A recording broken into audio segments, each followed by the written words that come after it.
Nous sommes très heureux de vous retrouver sur Medi 1. Soyez les bienvenus dans l'invité de la rédaction. Dans le cadre de la mise en œuvre de l'axe 1 de sa stratégie nationale, le Comité national de la zone de libre-échange continentale africaine a organisé une rencontre dédiée aux blogueurs de Côte d'Ivoire portant sur leur apport à l'initiative ou du moins à l'atteinte des objectifs. Comment le digital peut-il contribuer à la mise en œuvre de l'accord de la ZLECAf? On en parle dans cette émission.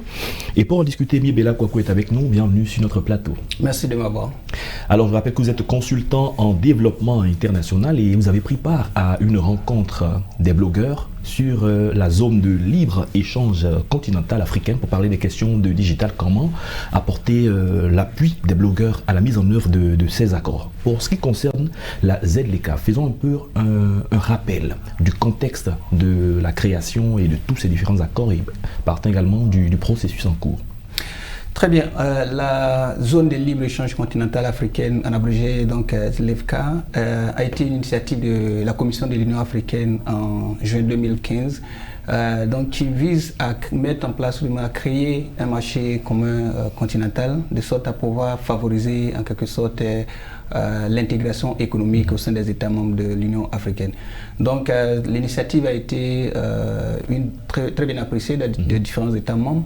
Et puis dans le processus, comme je dis processus parce que ça a été entamé sur plusieurs étapes, donc dans le processus, les États ont adhéré jusqu'à ce qu'on parvienne aujourd'hui sur les 55 États membres de l'Union africaine, qu'on parvienne à 54 qui ont déjà signé, à l'exception bien sûr de l'Érythrée. Donc le processus est en très bonne voie et puis bon, il y a quand même de belles perspectives. D'accord. Le processus, comme vous l'avez dit, est en très bonne voie. À quel niveau est-ce que nous en sommes de façon beaucoup plus concrète? Aujourd'hui, nous sommes dans la phase pratique parce qu'en janvier 2021, la zone de libre, donc l'accord est rentré en vigueur et donc les États membres sont attendus à élaborer leur stratégie de mise en action, mise en œuvre donc de l'accord. Donc chaque État, pour la zone de libre échange, pour la zone de la CEDEAO, donc la communauté économique régionale, donc la CEDEAO particulièrement pour l'Afrique de l'Ouest, a élaboré.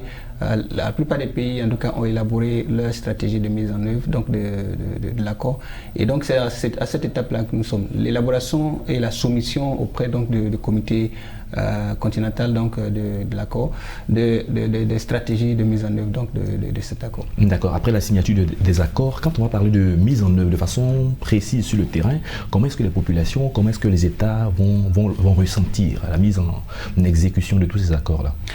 Écoutez, l'accord a un très grand avantage du point de vue économique, dans le sens que, je vais prendre un exemple beaucoup plus spécifique, peut-être Madame Zaratou peut-être vend des chips en Sierra Leone, à Freetown, et ce qu'elle fait, elle va acheter des bananes auprès donc des productrices dans d'autres localités. Et puis peut-être elle va donc acheminer, transformer ces chips-là, initialement vendre à la capitale Freetown. Et puis, à travers donc, cet accord, il y a un acheteur, peut-être en Namibie ou en Afrique du Sud, ou même en Côte d'Ivoire, qui dit, bon écoutez, moi je suis intéressé par les chips, que vous vendez les chips, les plantains, et donc moi je vais vous en acheter en grande quantité. Ce qu'elle va faire, elle va en produire une grande quantité. Et l'avantage que la zone de libre-échange continentale lui permet, c'est qu'elle va pouvoir acheminer donc, ces chips de l'Afrique du Sud vers la Côte d'Ivoire ou donc ces pays que j'ai cités avec 0 francs douaniers. Donc c'est un grand avantage à ce niveau-là. Et donc, ça va se ressentir au niveau des États, au niveau des populations, par le fait qu'il y a une ouverture au niveau de marché, donc au niveau économique.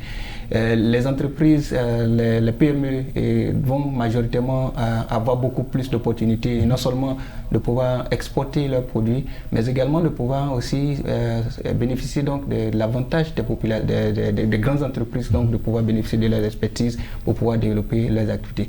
Donc au niveau économique, majoritairement, ça sera un très grand avantage. Et puis, au niveau de la population, bien évidemment, ça va renforcer le pouvoir d'achat parce que, bien évidemment, il y aura aussi la création d'emplois. Il y a donc beaucoup plus en termes d'emplois pour les jeunes et tout ce qui est là. Et puis, pour l'État, bien évidemment, il y aura beaucoup plus de ressources à ce niveau. D'accord. Quelle est donc la place du digital dans la mise en œuvre de tous ces accords? Parce que récemment, on l'a dit, les blogueurs ont été réunis au nombre d'une cinquantaine pour partager avec eux la vision, les objectifs et voir un peu leur contribution.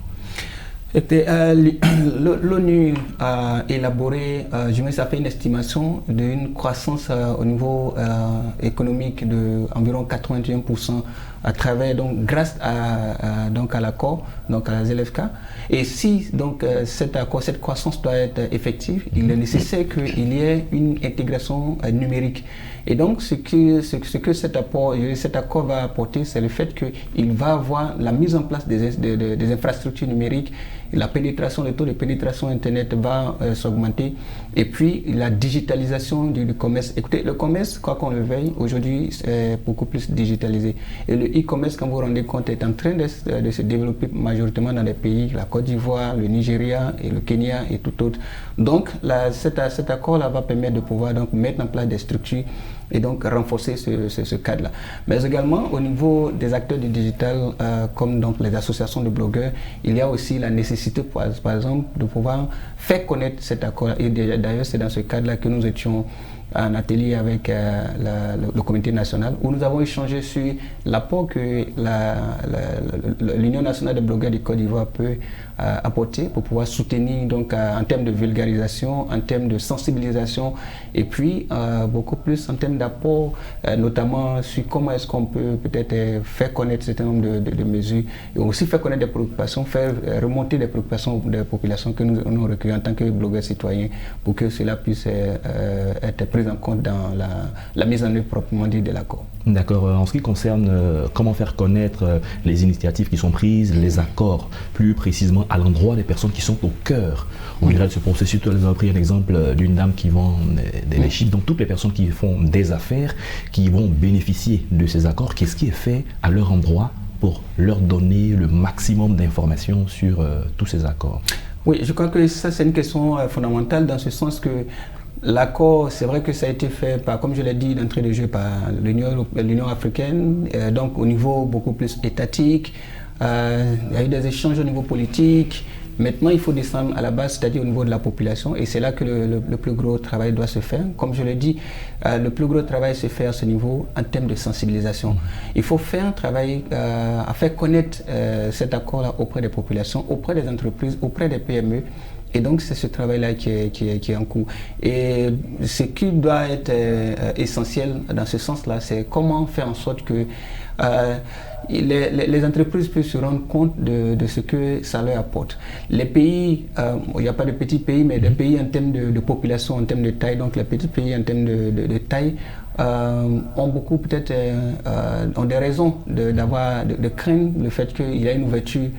Parce que bon, évidemment, le Nigeria pourra écouler ses produits au Togo, et puis peut-être l'Éthiopie ou bien l'Égypte va pouvoir écouler ses produits en Côte d'Ivoire, et vice-versa, bien sûr. Donc il y a cette crainte-là. Donc il faut faire un travail d'information et de sensibilisation, et aussi de formation, pour qu'on puisse se rendre compte de l'avantage qui en ressort, les enjeux fondamentaux qui en ressortent, et puis évidemment en bénéficier. D'accord. Au-delà des avantages qui permettraient à tous les pays de pouvoir donc écouler les produits, faire des échanges sans payer de taxes, est-ce qu'il n'y a pas véritablement un danger à la base pour certains pays qui vont voir des marchés qui seront inondés par les pays les plus puissants à ce niveau-là?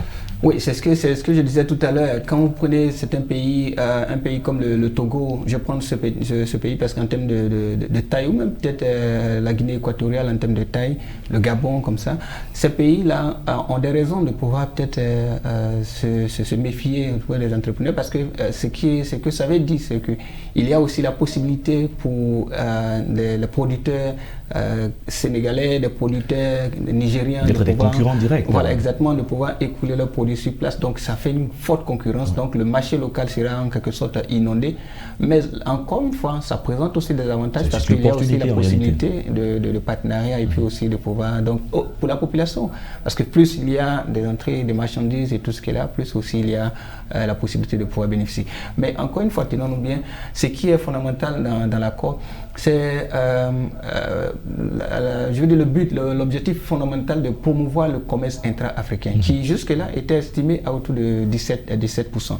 Donc le but, l'accord vise donc à aller jusqu'à 52%, c'est-à-dire favoriser le commerce intra-africain, de sorte que les produits au niveau de la Côte d'Ivoire puissent être écoulés au niveau peut-être de la Gambie, peut s'être écoulé au niveau peut-être de l'Afrique du Sud et vice-versa, plutôt que le cacao ivoirien, plutôt que d'être évacué directement vers peut-être la France ou d'autres pays. Parce que le risque dans ce cas aussi, c'est que quand ces pays n'en ont plus besoin, évidemment, le coût va diminuer. Alors que si, en interne ici, il y a un marché déjà qui existe, ça peut aussi compenser cela. Donc, il y a ce côté positif-là qu'il faut voir, en plus de l'aspect négatif peut-être dont on en parle. Merci, Émile Bella Kouakou. C'est moi qui vous remercie de m'avoir sur votre plateau et c'est toujours un plaisir de pouvoir échanger sur la thématique. Nous avons eu le plaisir d'échanger avec vous sur l'ECAF, sur la contribution du digital à la mise en œuvre de ces différents accords. Merci d'être passé sur notre plateau. Je rappelle que vous êtes consultant en développement international. C'est la fin de cette émission. Merci à tous de l'avoir suivi. Bonne suite de nos programmes sur Média.